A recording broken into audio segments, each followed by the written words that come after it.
Good afternoon. सो हम लोग आज देखने वाले हैं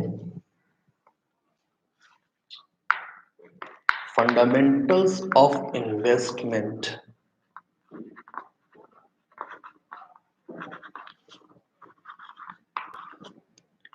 ये तो बुक है, फंडामेंटल ऑफ इन्वेस्टमेंट। ये तो सब्जेक्ट है, कोई चैप्टर नहीं है। हम लोग आज फंडामेंटल्स ऑफ इन्वेस्टमेंट को जानने से पहले ये जानेंगे कि इन्वेस्टमेंट क्या है। ठीक है, व्हाट इज इन्वेस्टमेंट। देखिए, इसको एक एग्जाम्पल से समझिए कि फंडामेंटल से पहले इन्वेस्टमेंट को जानना क्यों जरूरी है। एक इंसान क्या क्या कर सकता है? खाना खा सकता है, कहते हैं लोग। इंसान खाना खा सकता है, इंसान चल सकता है, इंसान बोल सकता है। लेकिन तब आपको इंसान क्या कर सकता है, इससे पहले ये जानना होगा कि इंसान होता क्या है। तो आप जब इस एग्जाम्पल को लीजिएगा तो आपके सामने एक इमेज बनेगा कि इंसान के पास दो हाथ होता है इसलिए वो खा सकता है, दो पैर होता है इसलिए वो चल सकता है, मुंह जबान होता है इसलिए वो बोल सकता है। इसी तरह से इन्वेस्टमेंट क्या है, पहले हम लोगों को ये जानना होगा। तो इसी में हम लोग थोड़ा आज चर्चा भी करेंगे, इंग्लिश में भी और हिंदी में भी। तो सबसे पहले आप लोगों को हम बताएं, इन्वेस्टमेंट जो है इस पे एक गलत कंसेप्ट हम लोगों के माइंड में बैठा हुआ है। सबसे पहला गलत कंसेप्ट क्या है कि आप लोग अपने फ्रेंड सर्कल में देखे होंगे, आप जैसे ही 50 रुपया आपके पास पॉकेट में था और उसमें से आप 45 रुपया खर्च कर दिए, तो आपके फ्रेंड लोग आपको ताना मारते हैं कि तुम कितना पैसा इन्वेस्ट करते हो, कितना इन्वेस्ट करते हो, बहुत इन्वेस्ट करते हो फालतू में। तो यहाँ पे इसका मीनिंग ये निकलता है कि आप खर्च कर देते हैं तो इन्वेस्ट कर दिए, जबकि ऐसा नहीं है। एक्सपेंसेस अलग चीज होता है और इन्वेस्टमेंट अलग चीज होता है। अ, कोई भी पैसा, मनी जो है, कोई भी पैसा रखे रखे उसका वैल्यू नहीं बढ़ता है। आप लोगों को मालूम होगा कि आए दिन महंगाई बढ़ते जा रहा है, महंगाई भी बढ़ते जा रहा है। और आप लोग अगर डॉलर और रुपीस में उसको कंपेयर करते होंगे कि आज $1 का कितना रुपीस वैल्यू है, या आज 75 रुपये का $1 है या उससे कम है, तो आप लोग देखते होंगे कि रुपया का जो वैल्यू है, टाइम वैल्यू है, वो घटता बढ़ता रहता है। इसलिए ही पैसा को इस उद्देश्य से या इस एम के साथ इन्वेस्ट कर देना ताकि इन फ्यूचर उसमें आपको प्रॉफिट मिले। वो प्रॉफिट आपको इंटरेस्ट के रूप में हो सकता है, प्रीमियम के रूप में हो सकता है। इसी तरह से जो भी रिटर्न मिले, इस एम से अगर आप उसको इन्वेस्ट कर रहे होते हैं, कहाँ इन्वेस्ट कर रहे होते हैं? आप उसको जमीन खरीद रहे होते हैं, ज्वेलरी खरीद रहे होते हैं। इसी तरह से जब भी आप इन्वेस्ट करते हैं ताकि इन फ्यूचर आपको उस पैसा का प्रिंसिपल अमाउंट के साथ अच्छा परसेंट मिले, तो वो आपका इन्वेस्टमेंट कहलाता है। बुक के लैंग्वेज में क्या है इसके बारे में देखते हैं। बुक में इंग्लिश में ही आप लोगों को जो पीडीएफ दिए हैं उसी में है इंट्रोडक्शन में कि money does not have any value unless it is invested. यानी पैसा का कोई वैल्यू नहीं है जब तक उसको इन्वेस्ट ना किया जाए। इस फॉर एग्जांपल आप लोगों को देते हैं, दो भाई थे, टू ब्रदर्स। ये बहुत इंटरेस्टिंग एग्जांपल है, बहुत मजा आएगा। टू ब्रदर्स, तो एक में शराब पीने वालों को क्या कहते हैं? ड्रंकन कहते हैं। नशेड़ी को थोड़ा बताइए आप लोग, शराबी को इंग्लिश में क्या कहा जाएगा? ड्रंकन। चलिए हम ड्रंकन का वर्ड यूज करते हैं। आप लोग कोई वर्ड अगर ढूंढ ले तो बताइएगा। ड्रंकन,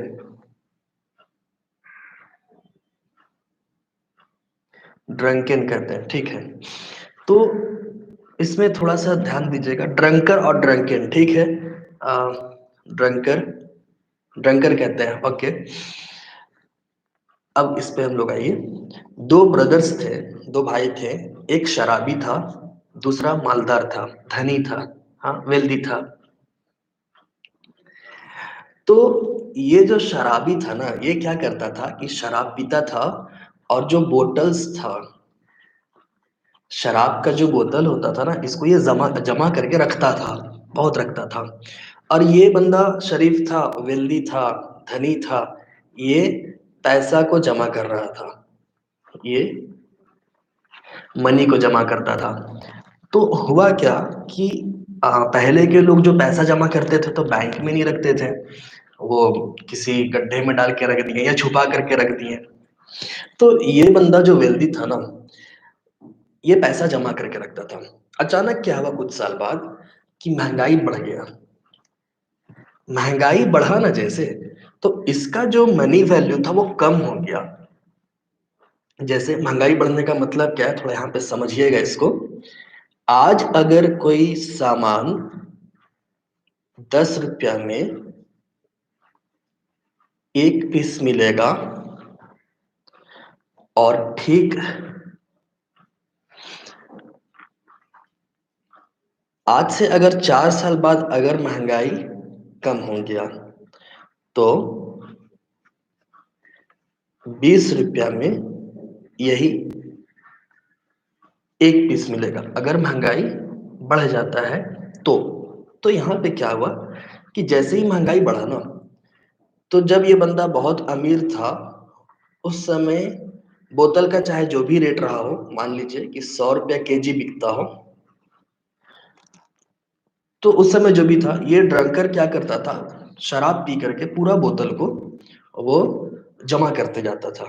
जैसे ही महंगाई बढ़ा ना, यही जो रेट है बोतल का पर केजी, ये इसको हम एक एग्जांपल दे रहे हैं, 1000 रुपये केजी हुआ होगा, और महंगाई बढ़ने के साथ ये शराबी भाई अपना अमीर भाई से ज्यादा अमीर हो गया था। क्लियर हुआ ये एग्जांपल कि बोतल ये जमा करके रखता था, अचानक से महंगाई बढ़ता है, ये अपना बोतल को बेच देता है कबाड़ी में जा करके, और अपना अमीर भाई से ज्यादा अमीर हो जाता है। समझ में आ रहा है ये एग्जांपल हम कहना क्या चाह रहे थे?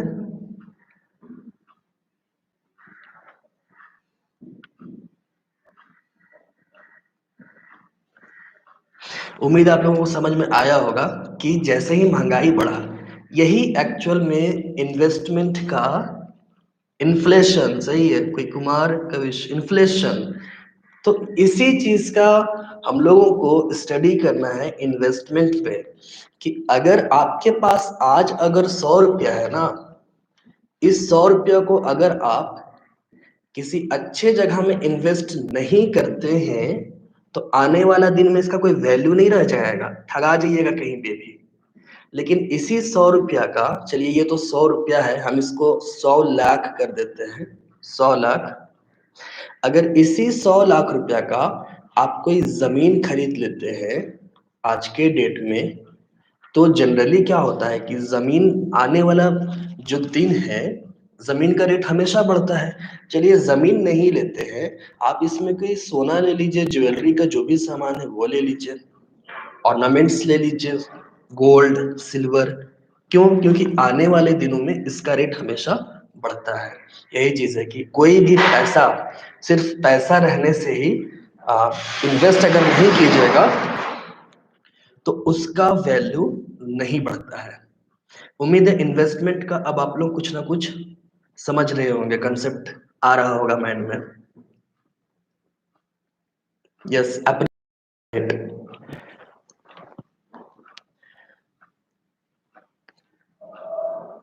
अब चलिए थोड़ा आते हैं, आप लोगों का इन्फॉर्मेशन जो इंग्लिश में था उसको पढ़ते हैं, फिर हिंदी में हम समझा देंगे। उसमें इंट्रोडक्शन में दिया हुआ था, money does not have any value unless it is invested. If a person has a large sum of money and he keeps it in his cupboard, it will not grow. जैसे ये जो wealthy था, अमीर था, ये अपना पैसा जो रखा हुआ था ग्रो नहीं किया। ये अपना पैसा रखा था, पैसा ग्रो हुआ ही नहीं। इन्वेस्ट कर दिया होता तो पैसा ग्रो कर जाता। It has to be invested in some financial assets to get a return. There can be no return without risk. ये बहुत इंपॉर्टेंट वर्ड है, रिस्क। इसको ध्यान रखिएगा। रिस्क, जितना ज्यादा रिस्क, जितना ज्यादा रिस्क उतना ज्यादा रिटर्न। जितना ज्यादा रिस्क उतना ज्यादा रिटर्न। इसको भी पहले हम एक एग्जांपल से समझा देते हैं आप लोगों को। एक बाइक है, बाइक है, ये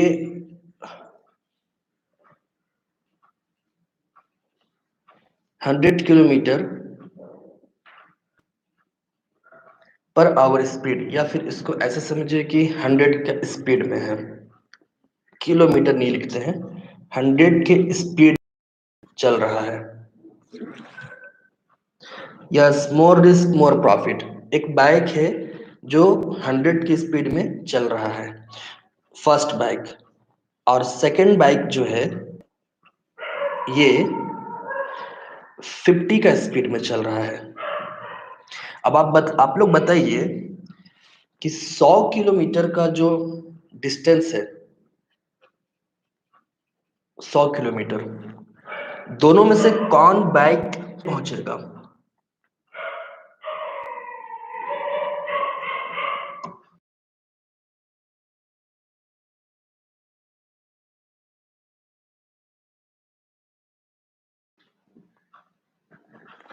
एक बाइक 100 की स्पीड में चल रहा है, दूसरा बाइक 50 की स्पीड में। यस, आंसर मिल गया हमको। जो बाइक 100 की स्पीड में चल रहा है वो जल्दी 100 किलोमीटर कवर करने वाला है, यानी कि बाइक नंबर 1, यही ना?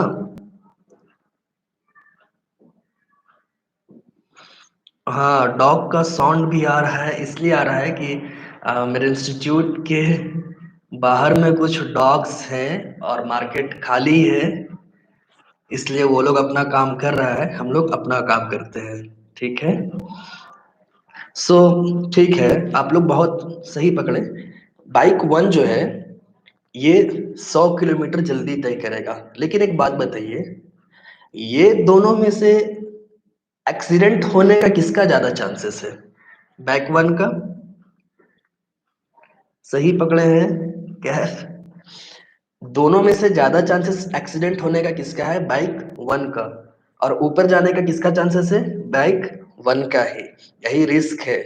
बाइक 1 जो है ये रिस्क लेकर चला, इसलिए 100 किलोमीटर जल्दी तय करेगा। लेकिन रिस्क तो है ही, वो गिरा भी जल्दी। ये तो बैग का एग्जाम्पल हम दिए हैं। आप लोग क्लास नर्सरी से लेकर के 5 तक में कछुआ और खरगोश वाला बहुत कहानी सुने थे।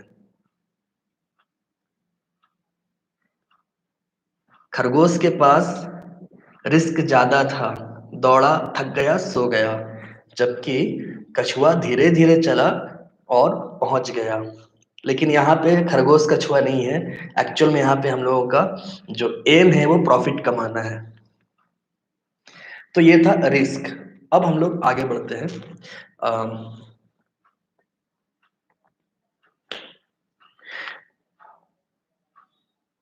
It is within this framework of risk and return that investment has to be made.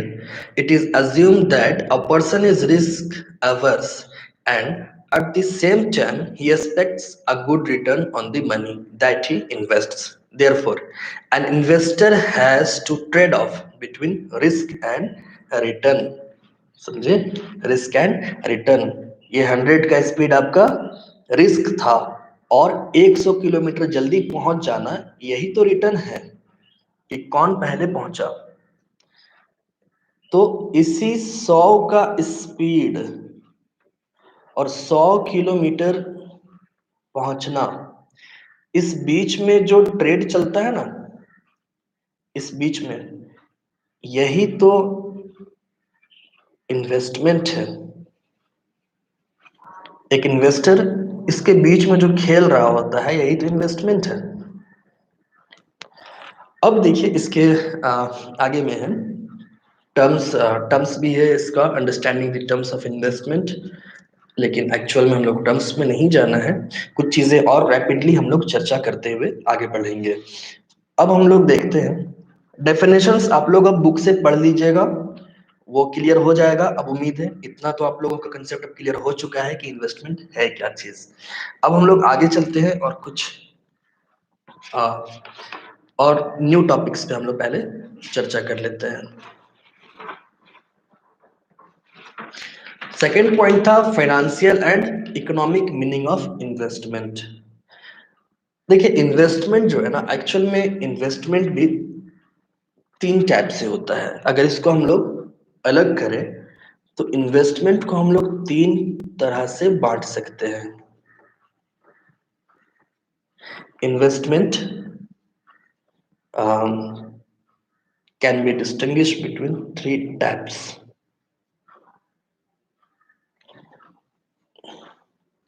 Investment type हम यहाँ पे लिख देते हैं, इन्वेस्टमेंट टाइप की आप लोगों का बुक में है ही।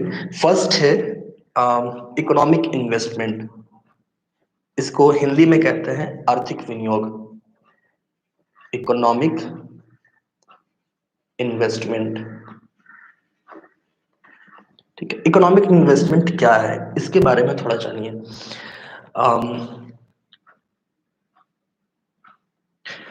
फाइनेंशियल इन्वेस्टमेंट और इकोनॉमिक इन्वेस्टमेंट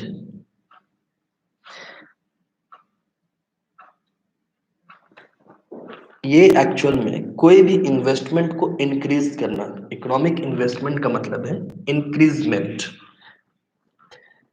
आप इन्वेस्ट करते हैं प्रिंसिपल अमाउंट, प्रिंसिपल अमाउंट ये आप इन्वेस्ट करते हैं। आप क्या चाहिएगा इस पे, इंक्रीमेंट हो, इंक्रीज हो, ये किस रूप में इंक्रीज हो, इस पे कुछ हमको इंटरेस्ट मिल जाएगा। आप यही चाहिएगा ना कि इस पे हमको इंटरेस्ट मिले। तो प्रिंसिपल अमाउंट में जो भी इंटरेस्ट आपको मिलेगा या डिविडेंड्स मिलता है, क्योंकि प्रिंसिपल अमाउंट को इकोनॉमिक इन्वेस्टमेंट में सिर्फ पैसा को बैंक में ही सेव करना नहीं है। शेयर मार्केट में आप शेयर्स खरीद सकते हैं, बॉन्ड्स खरीद सकते हैं, बहुत सारा सिक्योरिटीज है उसको खरीद सकते हैं। इकोनॉमिक इन्वेस्टमेंट का बस एक छोटा सा एग्जांपल यही जानिए जिसमें आपको प्रॉफिट कमाना हो, जिस इन्वेस्टमेंट के बाद आपको प्रॉफिट कमाना हो वही इकोनॉमिक इन्वेस्टमेंट कहलाता है। इसी तरह से नेक्स्ट पॉइंट था इसका नॉर्मल इन्वेस्टमेंट। थोड़ा इसमें और हम लोग चर्चा कर लें। इकोनॉमिक इन्वेस्टमेंट में शेयर बॉन्ड्स खरीदना ये भी इकोनॉमिक्स इन्वेस्टमेंट में आएगा। शेयर है जमीन यानी कि लैंड, बिल्डिंग्स, फ्लैट्स, ये सब जो आप खरीद रहे हैं ये सब का सब इकोनॉमिक इन्वेस्टमेंट में आता है। इसके बाद एक दूसरा पॉइंट होता है, आप लोगों को हम बताते हैं सेकंड इसका क्या है।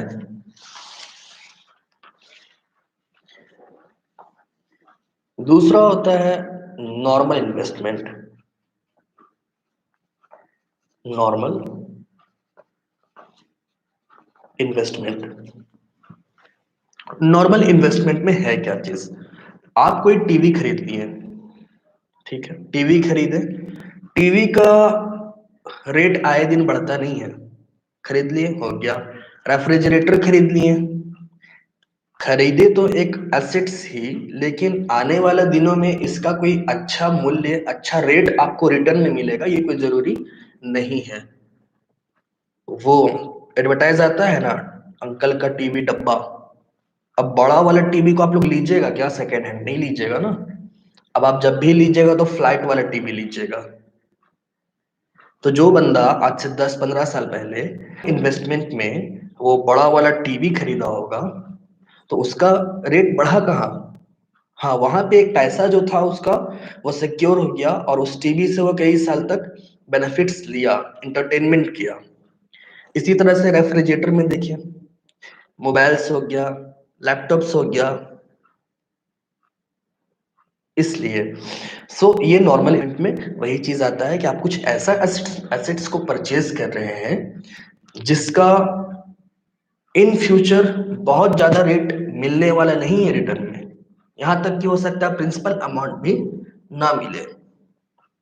और इसका एक थर्ड था फाइनेंशियल इन्वेस्टमेंट, इसको आप लोग लिख लीजिएगा, ये टाइप्स ऑफ इन्वेस्टमेंट है। इन्वेस्टमेंट को हम डिफाइन कर रहे हैं 3 टाइप में।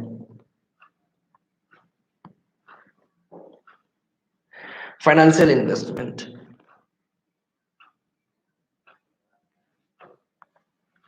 फाइनेंशियल इन्वेस्टमेंट में क्या आएगा, जनरली इसमें आता है बैंक डिपॉजिट्स, बैंक डिपॉजिट्स ये आपका फाइनेंशियल इन्वेस्टमेंट में आएगा। गवर्नमेंट सिक्योरिटीज, गवर्नमेंट सिक्योरिटीज आप लोग फाइनेंशियल मार्केट पढ़े थे। रेफ्रिजरेटर दुकान में यूज होता है, उसको आप खरीद करके अगर घर पे यूज कीजिएगा तो इन फ्यूचर उससे आपको क्या प्रॉफिट होगा, बेचने पर कोई प्रॉफिट नहीं होने जा रहा है, इसलिए उसको नॉर्मल इन्वेस्टमेंट में रखा गया है। फाइनेंशियल इन्वेस्टमेंट्स में है bank deposit, government securities, bond, इसी तरह से डिबेंचर्स, ये सब फाइनेंशियल इन्वेस्टमेंट में रखा जाता है। फाइनेंशियल इन्वेस्टमेंट के अंदर में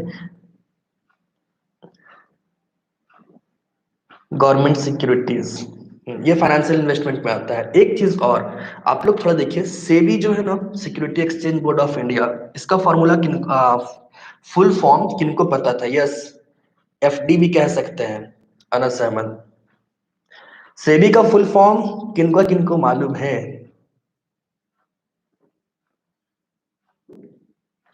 आकाश ब्रॉडविन, बिल्कुल सही पे डेप्रिसिएशन ही मिलेगा, यहाँ तक कि ऑब्सोलेंस भी हो जाता है, मतलब चलन से खत्म हो जाना। डेप्रिसिएशन तो बहुत बड़ा चीज है, ऑब्सोलेंस हो जाता है, चलन का खत्म, कबाड़ी में बिकता है फिर।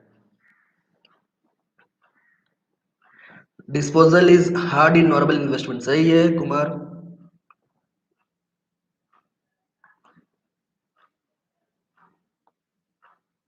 सेबी का फुल फॉर्म है security exchange board of India, ठीक है। गवर्नमेंट से एक क्वेश्चन आया, गवर्नमेंट सिक्योरिटीज में क्या क्या आएगा? गवर्नमेंट सिक्योरिटीज में देखिए जनरली आता है कि आप लोग इनकम टैक्स में इसके बारे में बहुत सारा पढ़े थे। बिजली, गवर्नमेंट के अंडर में जो बिजली कंपनी है उसका जो शेयर होता है वो गवर्नमेंट ही के तरफ से होता है। रोड बनाना हो, रोड के लिए भी बहुत सारे इस तरह से सिक्योरिटीज होता है, यानी गवर्नमेंट को कोई बड़ा प्रोजेक्ट पे काम करना हो तो गवर्नमेंट उसके लिए शेयर जारी करती है। ओके, तो ठीक है। सेबी, सेबी का जब भी सेमिनार होता है ना, आप लोगों को हम बताएं, हम लोगों के समाज में, इसको बहुत गौर से सुनिएगा, हम लोगों के समाज में इन्वेस्टमेंट को लेकर के जो एक गलत कंसेप्ट है वो क्या है ना, देखिए क्या चीज है हम लोगों के समाज में, इसको समझिए, ये आप लोगों के लिए बेटर है। इन्वेस्टमेंट को कह सकते हैं हम लोग थोड़ा सेविंग के नजरिए से भी देख सकते हैं। इन्वेस्टमेंट ये हम 2 बार लिख रहे हैं, और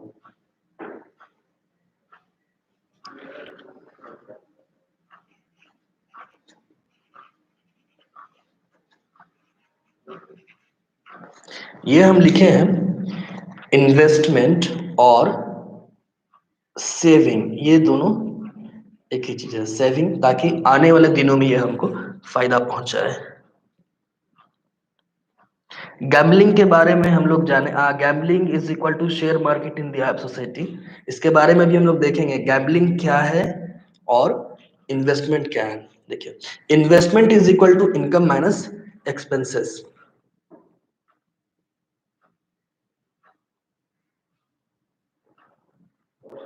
अगर आप पैसा इन्वेस्ट कर रहे हैं जमीन लेने में, लैंड लेने में, तो वो आपका इकोनॉमिक इन्वेस्टमेंट होता है। Investment is equal to income minus expenses. ये जो डेफिनेशन है ना, ये गलत है सेबी के नजर में। सेबी के नजर में क्या सही है? Expenses is equal to income minus investment. हम लोगों के समाज में क्या सोच है कि हम लोग जो पैसा कमाएंगे पहले उसका खर्चा करेंगे, अगर बच गया तो उसको सेव करेंगे या इन्वेस्ट करेंगे बैंक में, या उससे कोई सोना खरीदेंगे। लेकिन सेबी हम लोगों को क्या डेफिनेशन देता है ना, expenses is equal to income minus investment. हम लोग जो पैसा कमाएंगे उससे हम लोग पहले 1,000 रुपया जमा कर रहे हैं, तो 12 महीना में ये 12,000 बन जाएगा। तो इससे एक बेनिफिट क्या होता है ना, कि आप अपने इनकम में से कुछ इन्वेस्ट कर देते हैं, हर मंथ करने लगते हैं, तो एक्सपेंसेस उसी के अकॉर्डिंगली होने लगता है। लेकिन अब आप सोचिएगा कि इन्वेस्टमेंट में से सॉरी इनकम में से पहले एक्सपेंसेस हम लोग कर लेंगे तब, क्योंकि खर्चा जितना कीजिएगा उतना कम होता है। इसलिए खर्च कभी आ, ये नहीं होता है कि आज 10,000 खर्च हुआ है तो कल 8,000 खर्चा होगा। अगर आज 10,000 खर्च हुआ है तो कल 12 ही होना है। यही इन्वेस्टमेंट है। तो उम्मीद है ये डेफिनेशन आप लोग समझ गए होंगे। आप लोगों को इस डेफिनेशन में अपने लाइफ को नहीं बिताना है, आप लोगों को अपना जिंदगी गुजारना है इस डेफिनेशन में। जो भी इनकम्स होगा उससे पहले आप शेयर मार्केट में, बैंक में, या खुद अपने लिए सेविंग करके रखिएगा, इन्वेस्ट करके रखिएगा, तब खर्च कीजिएगा। तो हम लोग थे फाइनेंशियल इन्वेस्टमेंट। तो फाइनेंशियल इन्वेस्टमेंट में हम लोगों का बैंक डिपॉजिट्स में जमा करना, गवर्नमेंट सिक्योरिटीज को लेना, फिक्स डिपॉजिट करना, ये सब फाइनेंशियल इन्वेस्टमेंट कहलाता है। अब है एक क्वेश्चन ऊपर में अच्छा आया था, गैम्बलिंग और सट्टा। इसके बारे में भी हम लोग चर्चा करते हैं। देखिए, एक है इन्वेस्टमेंट और दूसरा है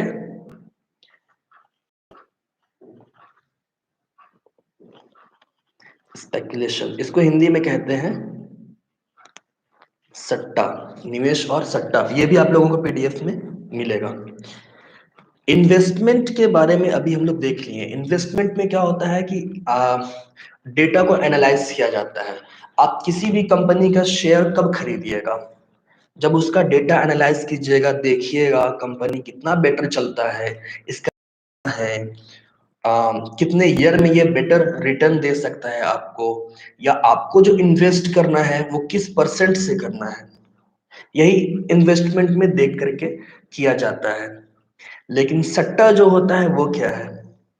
सट्टा में एनालाइज नहीं किया जाता है, अनुमान पे चला जाता है कि आने वाला दिन में इसका रेट इतना होगा। जनरली सट्टा जो होता है ना, सट्टा कहाँ पे यूज होता है? ये होता है जनरली गोल्ड में। अगर कोई बड़ा लोग सट्टाबाज जिसको कहते हैं, गोल्ड पे अगर इन्वेस्ट करना हो तो ये आपका सट्टा कहलाएगा। जनरली यहाँ पे ये यूज होता है। एक छोटा सा एग्जांपल है सट्टा के लिए गोल्ड का। दूसरा, अगर आप इसमें एक एग्जांपल लेना चाहें तो गोल्ड के साथ आप लोग गुड़ जानते हैं ना? अच्छा, आप लोग एग्जांपल है प्रेडिक्शन इन नियर फ्यूचर, अनुमान। तो इसी चीज में क्योंकि देखिए उसमें हम लोग डिफाइन कर सकते हैं। ऐसे बुक में इसका एक जो वर्ड है, वर्ड दिया हुआ है इसमें, investment is distinguished from relation in three ways which are based on the factors of risk, time, period and gain। Investment जो है रिस्क तो होता ही है, और इससे भी ज्यादा रिस्क ना स्पेकुलेशन यानी सट्टा में होता है, हॉर्स राइडिंग। ठीक है, यहाँ पे क्यों सट्टा में ज्यादा होता है? क्योंकि ये अनुमान में चलता है कि हाँ रेट होगा ही होगा। इसमें जो दो पार्टीज होते हैं ना, पार्टीज, इसमें जो दो पार्टीज होते हैं सट्टा में कोई ना कोई एक पार्टी को लॉस सहना पड़ता है। सट्टा में हमेशा दो में से कोई एक पार्टी को लॉस हमेशा सहना पड़ता है, हमेशा। कभी ऐसा नहीं होता है कि एक पार्ट दोनों पार्टी को प्रॉफिट हो जाए, ऐसा नहीं है। क्यों सहना पड़ता है? देखिए, गोल्ड का अनुमान ये लगा था, फर्स्ट पार्टी के पास था 800 रुपया के रेट से इसके पास गोल्ड था, ठीक है। सेकेंड पार्टी जो है ये कहा कि ठीक है, 2 महीना बाद हम आपसे इसी गोल्ड को 1000 रुपया में लेंगे। अचानक क्या हुआ कि 2 महीना बाद ये बंदा सोचा कि ठीक है, 1000 रुपया मिलेगा, उतना रेट तो बढ़ना है नहीं गोल्ड। कुछ ऐसा सिचुएशन आया कि इसका रेट 2 महीना बाद 1200 हो गया, तो यहाँ पे पार्टी नंबर 1 को लॉस हो गया ना। लेकिन ठीक उसी टाइप्स, उसी का अपोजिट, अगर ये 800 का इसके पास गोल्ड था, सेकेंड पार्टी बोला कि 2 मंथ बाद आपसे हम 1000 रुपया में गोल्ड लेंगे, और उसका रेट अचानक से घट करके 600 हो जाता है, और ये बंदा उस समय 1000 इसको देना होगा क्योंकि एग्रीमेंट हो चुका है। तो यहाँ पे अब ये प्रॉफिट में होगा, 400 का ये गेन कर जाएगा और 400 प्रॉफिट ये कमा लेगा। यही है इन्वेस्टमेंट और सट्टा में difference. Legality depends upon the type of speculation. सही है, सट्टा में भी अब वो सट्टा है, जैसे बहुत सारा, आप लोग शायद कंफ्यूज कर रहे हैं, आप लोग सट्टा को जुआ नहीं समझ रहे हैं ना। सट्टा अलग है, जुआ अलग है, अलग है। अगर आप लोग सट्टा को जुआ समझ रहे हैं तो गलत समझ रहे हैं।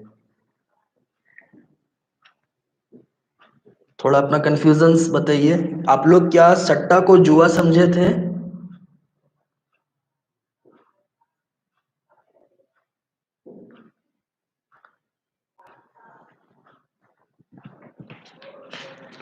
चलिए, अगर आप लोग सट्टा को जुआ नहीं समझे तो ये बहुत अच्छा बात है।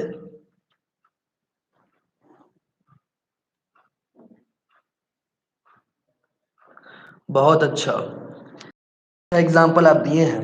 नहीं, एक मेरे पास आ रहा है कि दोनों एक ही है। नहीं नहीं नहीं, इसको ध्यान रखिएगा। सट्टा जो होता है ना, इसको गवर्नमेंट से मान्यता प्राप्त है।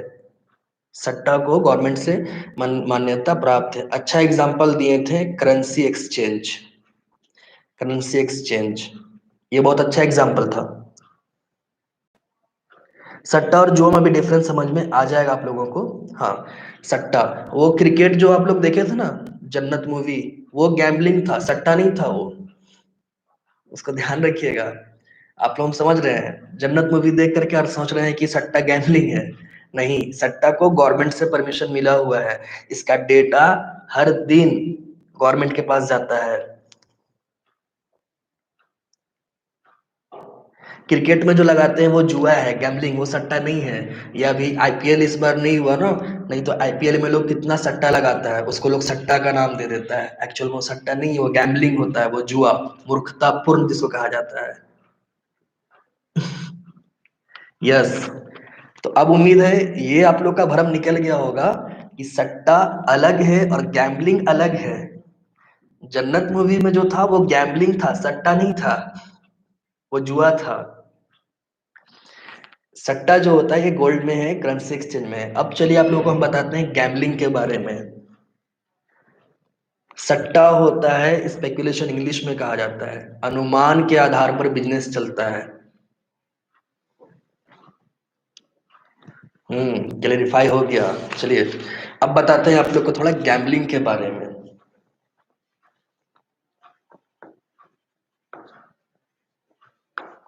गैम्बलिंग ये कैसे डिफरेंस है?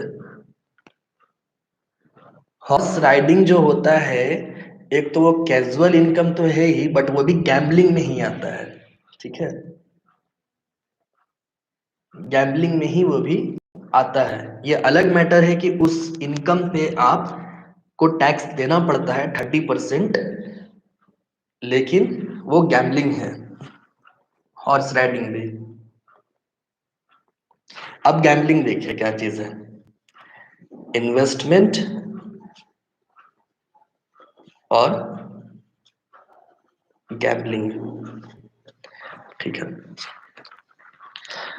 आप अगर बैंक में एफडी करते हैं, आप अगर बैंक में एफडी करते हैं, एफडी अगर रुपीज 1 लाख आप अगर कर देते हैं, अगर इन फ्यूचर महंगाई बढ़ भी गया तो बैंक वाला क्या बोलेगा कि नहीं आपको हम 1 लाख रुपया नहीं देंगे, सो मेरा तो सही स्थिति नहीं है, आपको हम 50,000 रुपया देंगे, ऐसा बोलेगा क्या? ऐसा कभी नहीं बोलता है। लेकिन गैम्बलिंग जो होता है, गैम्बलिंग में पोजिट है। अगर आप ताश खेलने बैठे हो, लेकिन कभी बैठिएगा मत पैसा लेकर के, कार्ड गेम जो होता है, यहाँ पे आप अगर 4 लोग ताश खेल रहे हैं और उस पे 1,000 रुपया लगाए हैं, क्यों लगाए हैं? ताकि 3 में से कोई एक पार्टी जीत जाए और ये पैसा कमा ले।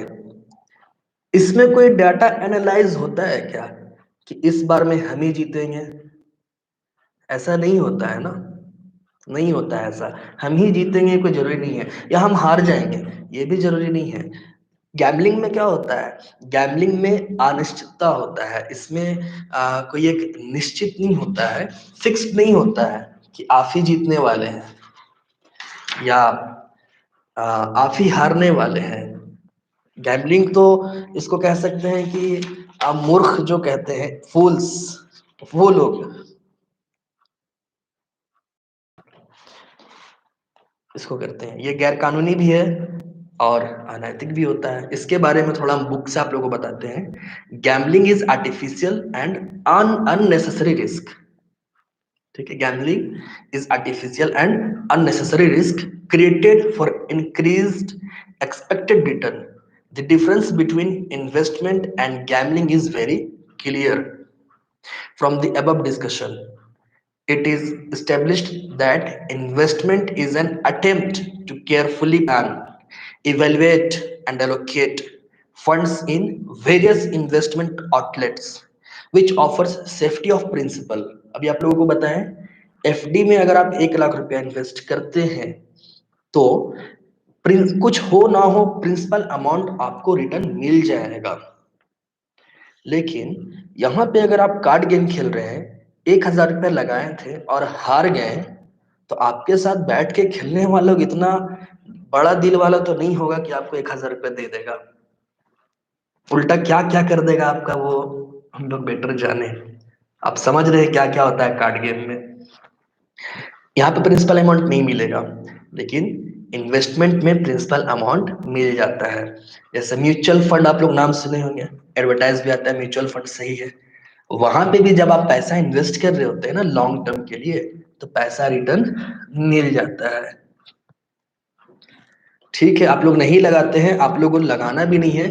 गैम्बलिंग और सट्टा, जुआ और सट्टा, ये आप लोगों को नहीं करना है। ठीक है, आप लोगों को जब भी करना है इन्वेस्टमेंट करना है, शेयर मार्केट में इन्वेस्ट कीजिए, म्यूचुअल फंड से बहुत सारा फंड डेप्ट्स खरीदिए। आप लोगों को गैम्बलिंग और सट्टा की तरफ नहीं जाना है, आप लोगों को कहाँ जाना है, इन्वेस्टमेंट में जाना है। हाँ, mutual fund is subject to market risk.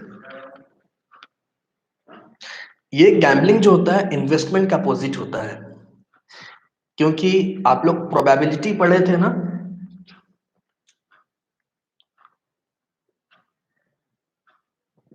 SIP and lump sum in mutual fund explain sir. SIP जो होता है ना, ठीक है, आप लोग बहुत अच्छा सवाल किए हैं, करना भी चाहिए। देखिए, SIP का फुल फॉर्म, SIP का फुल फॉर्म होता है सिस्टमैटिक, हो सकता है मेरा इंग्लिश का स्पेलिंग गलत हो, सिस्टमैटिक इन्वेस्टमेंट प्लान। और ये बहुत अच्छा चीज होता है। म्यूचुअल फंड में आप लोगों का, म्यूचुअल फंड में आप जो बोल रहे हैं कि म्यूचुअल फंड में कौन सा इन्वेस्टमेंट होता है, वो फाइनेंशियल इन्वेस्टमेंट होता है, ठीक है, फाइनेंशियल इन्वेस्टमेंट होता है। अभी जो एसआईपी के बाद बोले लंप सम, एक्चुअल में एसआईपी के अंडर में ही लंप सम होता है। कैसे होता है देखिए, 1,000 रुपया आपका पर मंथ एसआईपी में जाता है, ये सिस्टमेटिक हो गया, सिस्टमेटिक हो गया, ठीक है। 1,000 रुपया पर मंथ आपका कट रहा था, लेकिन आप उसी पोर्टफोलियो में आप खुद से मैनुअली 10,000 रुपया का और एसआईपी कर देते हैं, मैनुअली 10,000 रुपया का। यही ना एक्चुअल में लमसम इसमें एक यूज होता है, लमसम, यही था एसआईपी। और अगर एसआईपी आपका 1,000 रुपया पर मंथ सिस्टमेटिकली, कि हर मंथ 1 तारीख को कटना है पैसा, तो आपके अकाउंट से कट के वहां पे इन्वेस्ट होगा। लेकिन आप उसी मंथ के बीच में अगर आप मैनुअली खुद से परचेज कर देते हैं तो वो लमसम में चला जाता है। यही था इन्वेस्टमेंट, गैम्बलिंग और सट्टा, जिसको इंग्लिश में हम लोग स्पेक्यूलेशन कहते हैं, में डिफरेंसेस। गैम्बलिंग, स्पेक्यूलेशन और इन्वेस्टमेंट में अगर कोई कंफ्यूजन हो तो पूछ लीजिए।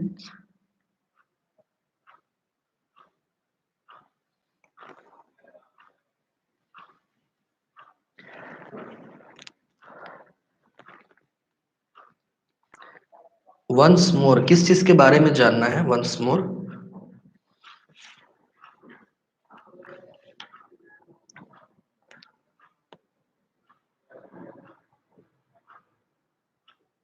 ओके, तो ये था कुछ एग्जांपल्स।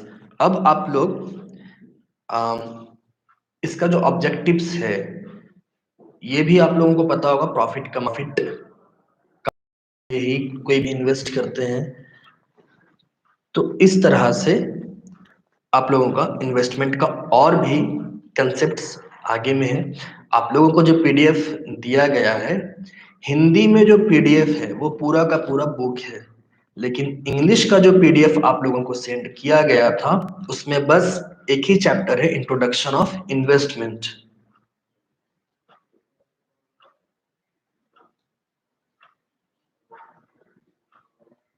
आपका क्वेश्चन सही है अंकुर, कि कोई भी पैसा अगर आप किसी कंपनी में लगाते हैं तो पैसा डूबेगा नहीं, लेकिन कंपनी अच्छा होना चाहिए। अगर कंपनी अच्छा नहीं होगा, उसका रिटर्न सही नहीं होगा, तो फिर वो डूबेगा ही। उसके लिए आप स्टॉक ब्रोकर से मिलिए। स्टॉक ब्रोकर जो होते हैं वो लोगों को सारा नॉलेज होता है कि किस कंपनी में पैसा लगाना है और किस में नहीं लगाना है। आप लोगों को एक और इन्फॉर्मेशन ये देना था कि थ्योरेटिकल जो आप लोगों का पेपर है, जैसे फंडामेंटल्स ऑफ इन्वेस्टमेंट है, ऑडिटिंग है,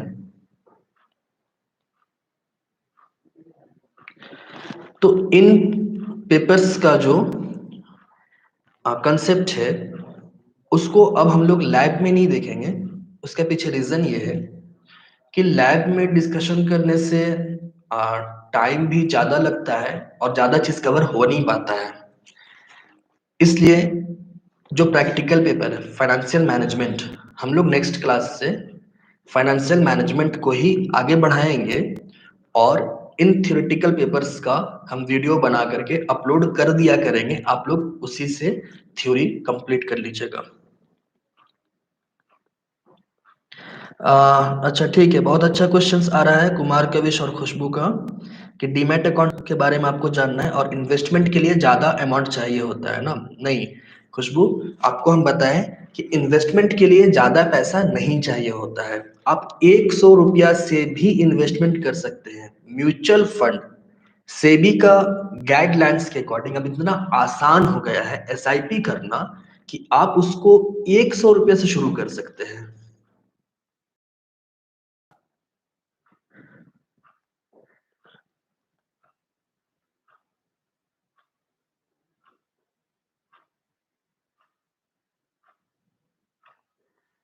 क्लियर है?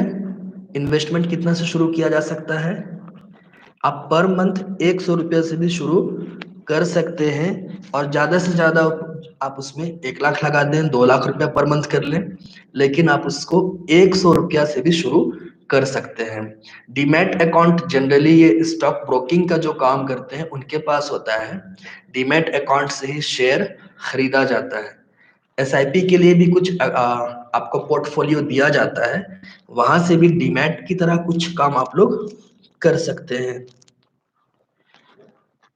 इसके बाद जो लेक्चर्स का वीडियो बनेगा वो हम इंग्लिश हिंदी मिक्स करके ही बनाएंगे। 1 लाख रुपया अगर आप लगाते हैं अंकुर, तो पैसा डबल में देगा कि सेम सेम अमाउंट वापस करेगा म्यूचुअल फंड में, ये कोई भी कंपनी में। अब देखिए वो अक्षय कुमार का तो है ही नहीं गोलमाल कि 25 दिन में पैसा डबल। तो अगर आप किसी कंपनी में 1 लाख रुपया लगाते हैं तो वो पैसा डबल तब होगा जब उस कंपनी का शेयर का रेट डबल होगा।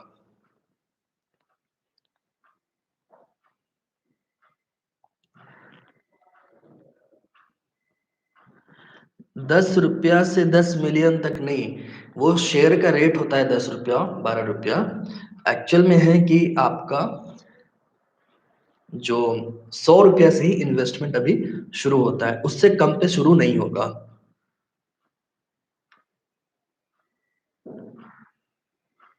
ठीक है, तो आज के लिए इतना ही, फिर हम लोग कल मिलते हैं। कैफ आपका क्वेश्चन का आंसर आपको व्हाट्सएप में दे देंगे। आज के लिए इतना ही, और यही रहा। अच्छा एक बात और, कि आप लोगों का क्लासेस अल्टरनेट होगा, ठीक है?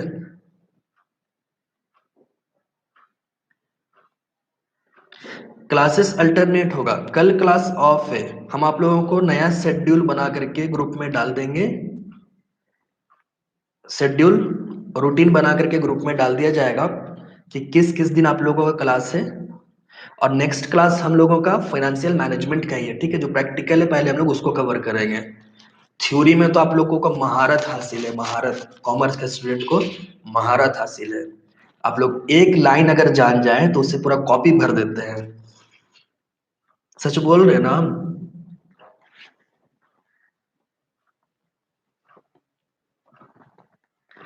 रिकॉर्ड करके डालेंगे।